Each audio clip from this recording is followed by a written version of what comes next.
Hello दोस्तों, आप सभी कैसे हैं। मैं उम्मीद करता हूं दोस्तों कि आप सभी मस्त होंगे। तो आज की इस वीडियो में हम लोग जानने वाले हैं आइंस्टीन के समीकरण से संबंधित कुछ न्यूमेरिकल जानेंगे, जो कि इससे पिछला वाला जो हमारा वीडियो था उसमें हम लोग आइंस्टीन के समीकरण पर कुछ जिक्र कर लिए हैं। अगर आप उस वीडियो को नहीं देखे हैं तो आपको डिस्क्रिप्शन में लिंक मिल जाएगा, प्लीज़ आप वहां से देख लें। तो चलिए शुरू करते हैं कि आइंस्टीन के समीकरण से संबंधित जो हमारे न्यूमेरिकल हैं वो क्या हैं। तो हम पहले बता दें कि बिल्कुल साधारण न्यूमेरिकल है, कोई ज़्यादा डीपली या कोई ज़्यादा हाई लेवल का न्यूमेरिकल नहीं है, बस एग्जाम्पल दैट हम समझने के लिए बात करेंगे, ठीक है। तो थोड़ी सी शॉर्ट रिवाइज करते हैं कि हमारा आइंस्टीन का समीकरण कितना होता है। तो देखिए, आप सभी जान चुके होंगे कि आइंस्टीन का जो समीकरण है ये है E बराबर mc²। इसका हम जिक्र कर दिए हैं, ठीक है। थोड़ी सी रिवाइज हो रही है। तो कितना होता है आइंस्टीन की समीकरण, E = mc²। अब यहाँ पर हमें देखना होगा कि E जो पद आया है ये क्या है भैया, तो E मतलब एनर्जी यानी ऊर्जा, ठीक है। और m का मतलब द्रव्यमान यानी मास कह सकते हैं। और C जो है ये तो भाई साहब निर्वात में प्रकाश की चाल है, जो कि कितना होता है निर्वात में प्रकाश की चाल, तो ये होता है 3 × 10⁸ मीटर पर सेकेंड।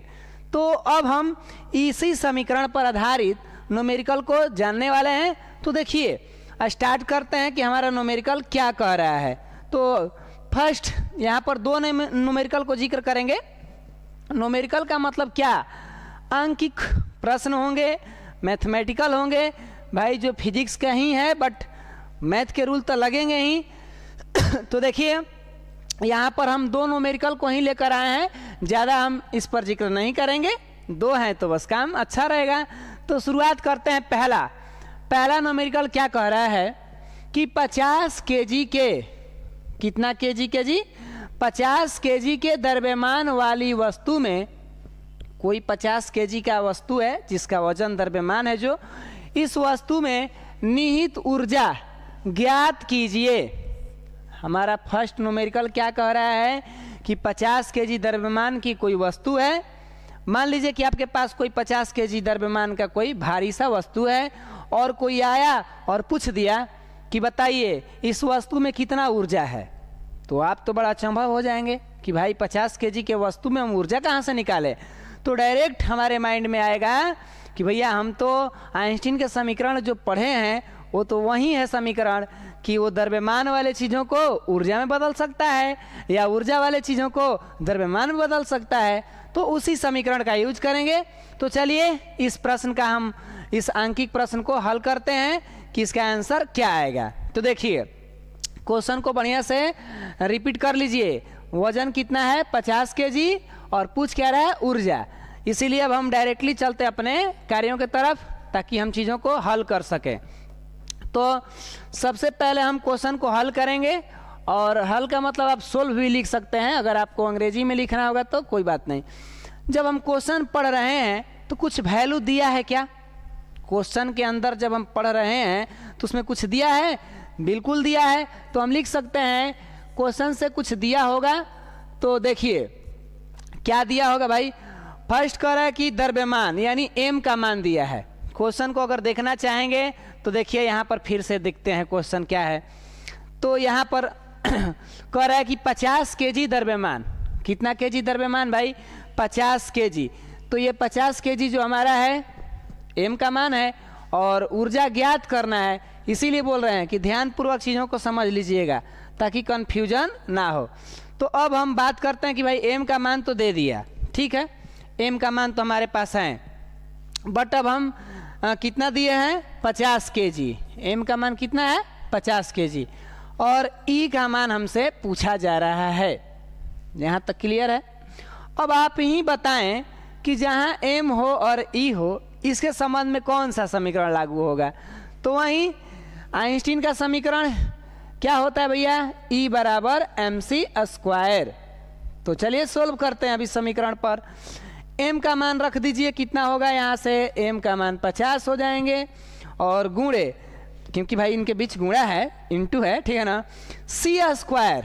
अब यहाँ क्या करें, c² का मतलब c 2 बार है, तो c का मान रख दीजिए 3 × 10 के पावर 8 और स्क्वायर है तो आप डायरेक्टली स्क्वायर भी कर सकते हैं या इसे 2 बार गुणा कर लिया जाए ताकि और आसान रहेगा।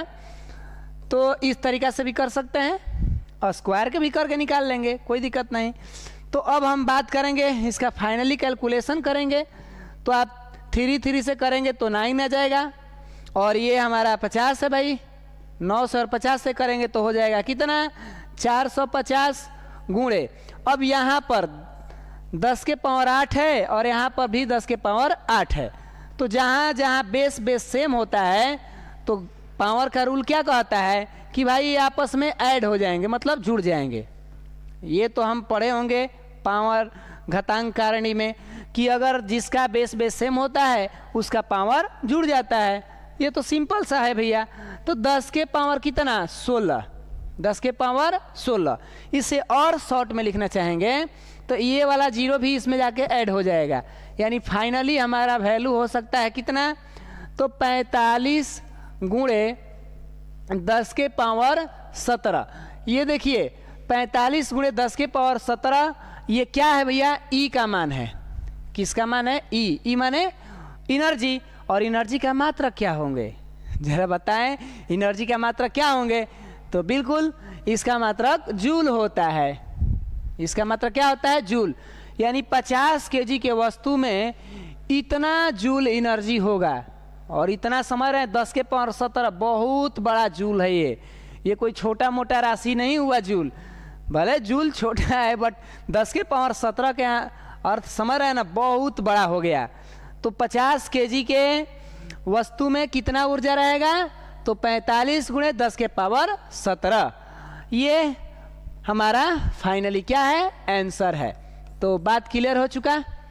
अगर आज के बाद कभी आपसे कोई पूछ दे कि बताइए आपके शरीर का जो मतलब वजन है वो पता है या नहीं, अगर आपको पता है तो पूछ देगा कि बताइए आपके शरीर में कितना एनर्जी है, तो भैया आप कैसे निकालेंगे यही कैलकुलेशन।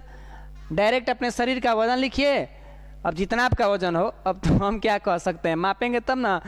तो इस तरीक़ा से हम निकाल लिए। तो क्या बातें समझ में आई, हम उम्मीद करें कि ये समझ पाए होंगे। तो चलिए अब हम चलते हैं दूसरा न्यूमेरिकल की तरफ। आप इसको चीज़ों को स्क्रीनशॉट ले लें या लिखना होगा तो लिख सकते हैं, जैसी आपकी इच्छा। तो आइए शुरुआत करते हैं हम लोग क्वेश्चन नंबर दूसरा की तरफ कि क्या कह रहा है। तो देखिए क्वेश्चन नंबर दूसरा थोड़ा सा अलग है भाई, क्योंकि पहला जो था बिल्कुल आसान जैसा था, ये भी आसान ही है बट इसके टेक्निक थोड़ी अलग हो जाएंगे, मेथड अलग हो जाएंगे, है ना। क्या कह रहा है कि 1 किलोवाट घंटा को द्रव्यमान में बदलें। हमने तो 10 क्लास में यही पढ़ा था कि 1 किलोवाट घंटा को जूल में बदले तो कितना होता है 1 किलोवाट घंटा बराबर, बताइए 1 किलोवाट घंटा बराबर कितना होता है 3.6 गुणे 10 के पावर 6 जूल। यही ना होते हैं, कैसे होते हैं तो इस पर भी आपको वीडियो मिल जाएंगे, आप प्लेलिस्ट में हमारे जाके देखें। 10th में हम बताए हुए हैं 1 किलोवाट घंटा को जूल में कैसे बदलें। तो कितना होता है 3.6 गुणे 10 के पावर 6 जूल। ये याद भी होंगे भैया, 10th के एग्जाम देकर फर्स्ट ईयर की पढ़ाई शुरू की है तो याद भी होगा।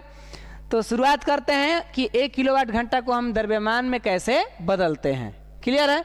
तो आइए पुनः चलते हैं अपना वहीं जहाँ से हम लोग चीज़ों को बना रहे थे। तो देखिए अब हम फिर से चीज़ों को लिखेंगे, शॉर्ट में ही डायरेक्ट लिखते हैं। अब बताइए कि ये जो क्वेश्चन अभी हम पढ़े हैं इस क्वेश्चन में m का मान दिया है कि पूछ रहा है, बोलिए।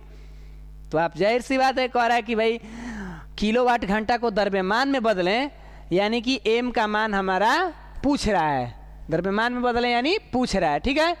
लेकिन क्या दिया है किलोवाट घंटा कितना 1 किलोवाट घंटा। ये किसका मात्रक है, ये किसका मात्रक है तो विद्युत ऊर्जा का व्यवसायिक मात्रक है। और जब विद्युत ऊर्जा का है तो ऊर्जा यानी एनर्जी, तो हम कह सकते हैं कि ये हमारा ई का मान दिया है कि नहीं।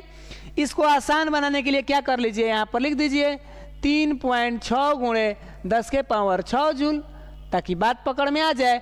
ई यानी एनर्जी, एनर्जी के मात्रक जूल, ये भी है बट बड़ा मात्रक है ना किलोवाट घंटा। तो अब हम चलते हैं, चूंकि जानते हैं हम लोग क्या करते हैं भैया, जानते हैं। और हम लोग क्या जानते हैं, हम वही जानते हैं जो आप भी जान गए हैं। तो क्या जान गए हैं, E बराबर MC स्क्वायर, ये जान गए हैं। आप लोग को क्या लगा कोई रहस्य जान गए हैं? तो रहस्य कहाँ से जानेंगे, ये हमारा रहस्य है। ये दुनिया का एक बहुत ही फेमस समीकरण में से एक है। कोई आपसे पूछ दे कि इस संसार का एक फेमस समीकरण बताइए, तो डायरेक्ट बिना सोचे समझे बोल देना है E बराबर MC स्क्वायर। बात क्लियर है? अगर ये नहीं पता है तो एक और फेमस है, आइंस्टीन जी का तो नहीं है बट ये है न्यूटन जी का, F बराबर ma। ये भी अपने आप में बहुत हाईलाइट समीकरण है या फॉर्मूला है। तो ये नाम या ये दोनों में से कोई भी सूत्र बता देंगे तो ये दोनों अपने आप में एकदम फेमस हैं। ये एक तरह समझ लीजिए कि जय वीरू है शोले के। जय वीरू का मतलब समझ रहा है ना, दोनों कर्ण अर्जुन की तरह दोस्त है ये, लेकिन अपना इसका अलग कार्य है, इसका अपना अलग कार्य है, बट दोनों का हाईलाइट अपने आप में ज़्यादा है। तो चलिए इन सबको बातों को हटाते हैं भाई, क्योंकि हम लोग का जो काम, अरे इसको नहीं तो मिटाना था ना, ये मिटाना है। तो देखिए चीज़ों को अब हम आगे बढ़ते हैं। तो क्या करें, ई का मान रख दिया जाए ना। तो कितना है ई का मान, 3.6 गुणे 10 के पावर 6 हो गया। इधर है क्या, m गुणे C स्क्वायर। बात क्लियर? अब m को अकेले करेंगे तो C स्क्वायर चला जाएगा बटा में। अभी थोड़ा मान नहीं रखना है क्योंकि स्पेस को देखते हुए आगे बढ़ रहे हैं। तो 3.6 गुणे 10 के पावर 6 बटा में C स्क्वायर बराबर m। क्या ऐसे कर सकते हैं भाई? ऐसे कर सकते हैं, बोलिए जरूर, क्यों नहीं कर सकते हैं। तो अब हम C के मान को रखेंगे, तो इसीलिए अब आइए अच्छा से रखते हैं। तो क्या m बराबर हो जाएगा 3.6 गुणे 10 के पावर 6 और C स्क्वायर का मतलब क्या, 3 गुणे 10 के पावर 8 फिर 3 गुणे 10 के पावर 8। मस्त कहानियाँ मस्त। यहाँ से दशमलव हटाएंगे तो इसका एगो पावर कट जाएगा। अब कहेंगे सर कैसे, ये बताइए कि 10 क्लास के बाद को पूछ रहे हैं कैसे। यहाँ से दशमलव हटाएंगे तो यहाँ से एगो जीरो क्या हो जाएगा, कट जाएगा। ये सब बेसिक मैथ भी हम बताएंगे फर्स्ट ईयर में, जो फिजिक्स का बेसिक मैथ है ना, उन सब में ये चीज़ों को हम समझा देंगे, ठीक है। और हमें उम्मीद है कि ये सब बातें आप जान जाएंगे, क्या दिक्कत है। तो 36 गुणे 10 के पावर 5 हो जाएंगे। दशमलव हटे तो एगो पावर भी घटे, दशमलव हटे तो एक पावर भी घटे, समझ रहे हैं ना, इस तरीक़ा से। और नीचे कर दीजिए 3 से मल्टीप्लाई करेंगे तो 9, और वहीं पुरानी कहानी, बेस सेम तो पावर आपस में जुटेंगे। बात क्लियर? और 9 से ये 36 कट जाएंगे, कितने बार में भैया, 4 4 बार में। और 10 के पावर 5 है और 10 के पावर 16, मतलब 10 पे 5 गो जीरो है ऊपर और 10 पे 16 गो, तो 5 गो जीरो मर जाएगा, मरेगा कि नहीं मरेगा। तो नीचे कौ गो जीरो बचेगा, 10 के पावर 11 गो। तो फाइनली अब हमारा ये कितना हो गया, इसे हम कहाँ लिखे, इधर लिख दें। तो ये हो गया कितना, 4 गुणे 10 के पावर 11। अब बटा में अच्छा नहीं लग रहा है तो इसको टांग के लीजिए ऊपर, फेंक दीजिए भाग वाला मान गुणा में। तो भैया भाग वाला मान जब गुणा में जाएगा तो बताइए, पावर प्लस में है, नीचे क्या में है, प्लस में, और ऊपर जाएगा तो माइनस में। तो कर दीजिए 4 गुणे 10 के पावर -11, किसका मान है, m का। और m का मात्रा क्या होता है, kg। क्या होता है जी, kg। तो इस तरह से हम देख लिए कि 1 किलोवाट घंटा को द्रव्यमान में बदल रहे हैं, तो इतना हमारा वैल्यू आ गया, यही हमारा आंसर है। तो बस कोई ज़्यादा भारी भरकम बात नहीं था, बिल्कुल सिंपल था, एकदम साधारण बच्चों की तरह। 10 क्लास से भी ये लग रहा हल्का था नहीं। तो अगर पीछे बैकअप आना है तो देख लीजिए एक बार चीज़ों को कि कैसे कैसे बना है। हम उम्मीद करें कि माइंड एकदम कैप्चर कर लिया होगा जी। इतना टेंशन क्या करना है, टेंशन लेने को नहीं, टेंशन देने को, ठीक है ना। तो इस तरीक़ा से ये हमारा रहा, और आइंस्टीन के समीकरण पर आधारित न्यूमेरिकल समाप्त हुए। तो बस आज के लिए इतना ही रहेगा, मिलते हैं आपसे अगले वीडियो में। तब तक के लिए आप मस्त रहिए, स्वस्थ रहिए। जय हिंद, जय भारत।